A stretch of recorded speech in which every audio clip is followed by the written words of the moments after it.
Hi, I am Ashley Simpson, and I was part of the group DPA Partners. And so I'm going to kind of walk you through certain portions of the simulation that we have done. And I know a couple of the other teammates have already done their videos, or they're going to do their videos of those sections. So the sections that I'm actually going to be discussing today are going to be image, corporate social responsibility, marketing, and compensation and facility. So let's get started with the first one, which is image.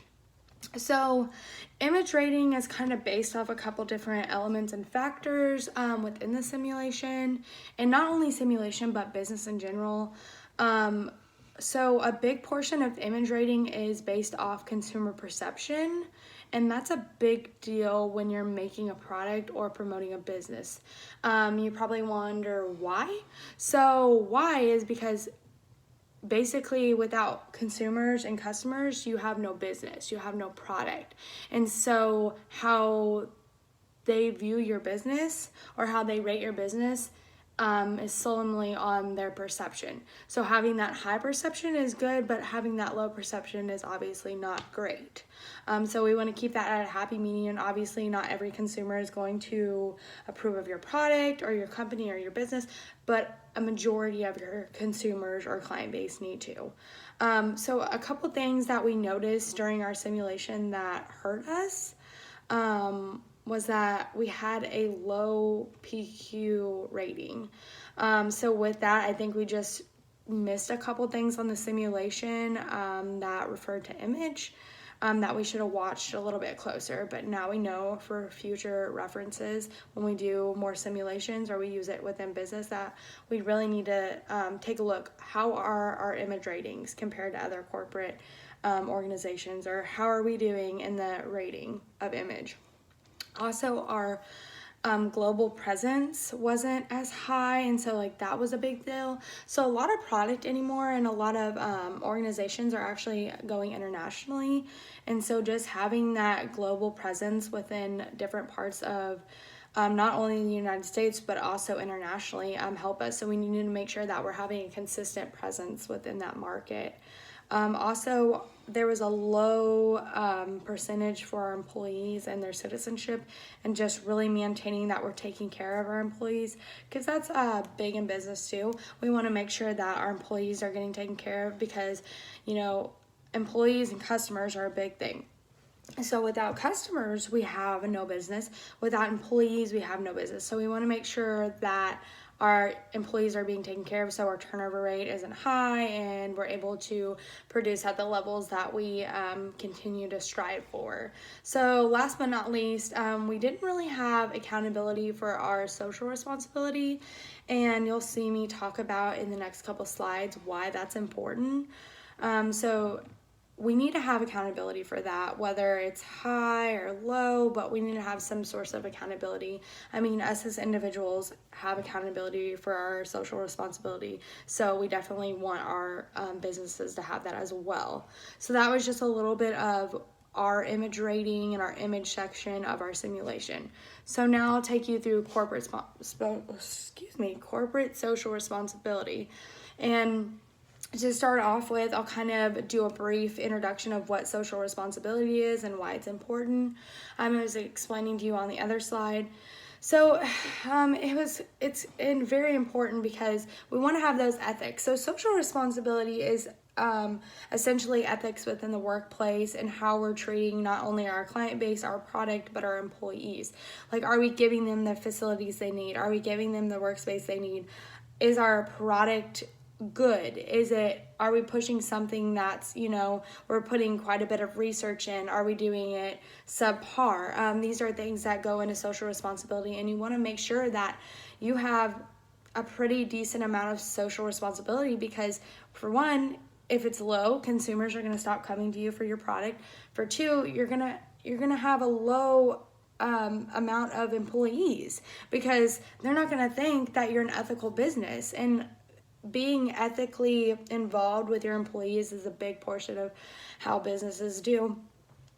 So with that, our best year that we saw in our simulation was year 9. And we saw this because we said yes to a lot of things. So making sure our environment was taken care of, giving money to certain causes, whether it be charitable, and just all around providing a better work environment for our employees. Now, the worst year that we saw in our simulation was year 12. And that was due to saying no to a lot of the same things that we said yes in year 9 to. So I think our biggest thing was just holding the consistency. And I think that's where we saw a downfall and a lot with corporate social responsibility. So it's just really important when you're discussing corporate social responsibility with your business or promoters or really anybody that they understand that it's all about ethics. Do you want your business to thrive off good ethics, or do you want it to thrive off bad ethics? And so that really will essentially set you up for either your business is going to be successful or it's not going to be as successful. The next topic, to me was pretty interesting. Marketing, that's what I'm studying. I know that a lot of things that businesses do revolves around marketing. So what it is and why we have it and why it's important to businesses. So why we have it is just basically to promote the product or organization that is servicing our clients. It's important because marketing is awareness, brand awareness. So a couple of things that we could have considered through our simulation, we couldn't actually physically do this, but we could have thought about it, which would have helped us brainstorm and maybe generated a better outcome for our simulation. Who is this affecting? What channels are we using to promote our product? How persuaded is our consumer base to our product?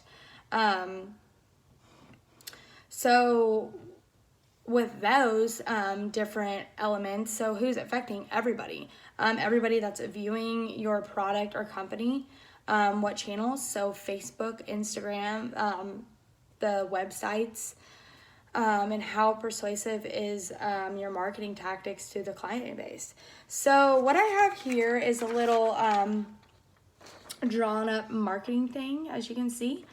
So with drone 1, it just looks like a regular old little drone. And so with this, we have what we did with our simulation. We did a high cost product with lower cost advertising. So this kind of represents this one. So we have less money that we spent, but that means with less money, we have less awareness. And then, with that, okay, so we have less money to spend, so we're not going to have as many channels. So we have one channel, so the website.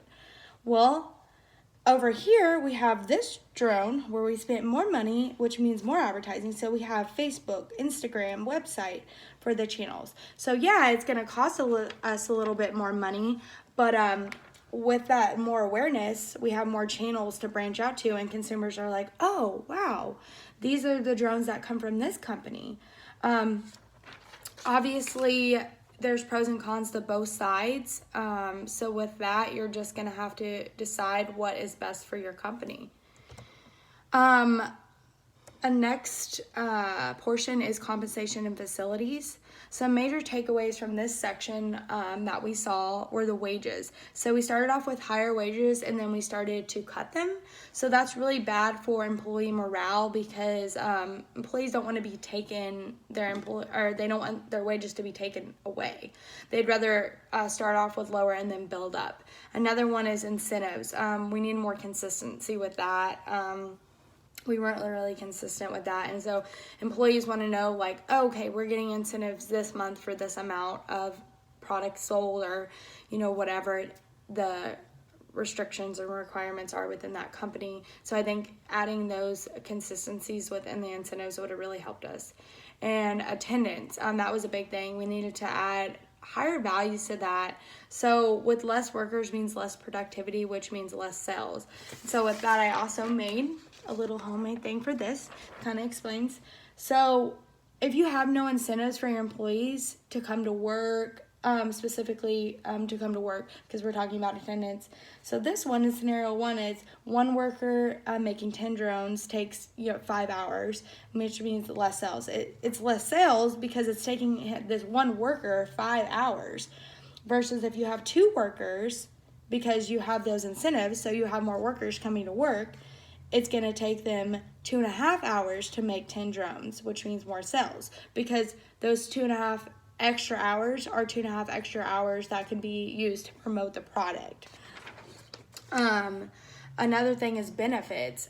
We went low on the benefits where we should have given our employees more benefits because, for one, we want our employees to be happy, so the more benefits we give them and the more incentive for them to stay, which means less turnover for us.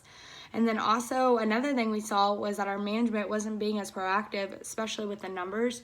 For example, like understanding sales versus facility area. So like, do we have enough sales to provide more workstations for our employees? Do we not have enough sales to add that? Do we need to take some down? So those were just some things to consider with the compensation and facilities. So in the next sections, I know I discussed a lot on these sections. It was a lot of information. Another teammate will be discussing special contract offers, finance and cash flow, and also the conclusion to our simulation of how we think we did overall and what we could have changed and how we think it could make us successful in the future. Well, thank you for listening to me, and that was just a couple sections within our simulation.